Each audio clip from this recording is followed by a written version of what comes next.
అయితే ఓటు హక్కుకి చాలా దగ్గరగా ఉన్న ఒక ఆయుధాన్ని మాత్రం మనకై మనం తయారు చేసుకోగలిగాం, అదే ఆర్టీఐ. అయితే దీనిలో కూడా సమస్య లోతు బాగా తెలిసిన వాళ్ళై ఉండాలి, అవగాహన ఉండాలి, ధైర్యం ఉండాలి. ఎందుకు అంటే రైట్ టు ఇన్ఫర్మేషన్ యాక్ట్ ద్వారా ఇన్ఫర్మేషన్ అంటూ తెచ్చుకొని గవర్నమెంట్ బాడీస్ ని అడగటం, అప్లికేషన్ అంటూ పెట్టడం, లేకపోతే న్యాయ పోరాటం అంటూ చేయటం చేయాలి. అయితే ఇలా ఎంతమంది వీళ్ళు కూడా అప్లికేషన్ లో ఏం కావాలో అడగాలట, అండ్ అడ్రస్ డీటెయిల్స్ అంటూ ఇవ్వాలట.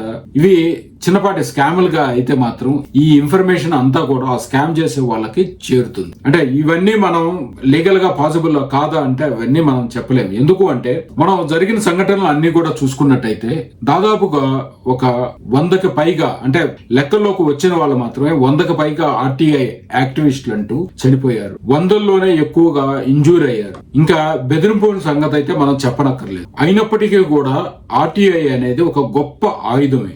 ఎందుకంటే మనం కొత్త ఆయుధాలంటూ మనం సృష్టించుకోలేకపోతున్నాం. కానీ ఇవన్నీ కూడా మనం గమనిస్తూ ఉంటే మనకి కొత్త ఆయుధాల అవసరం అయితే ఎంతైనా ఉంది. ఈ కొత్త ఆయుధాల వేటలో భాగంగానే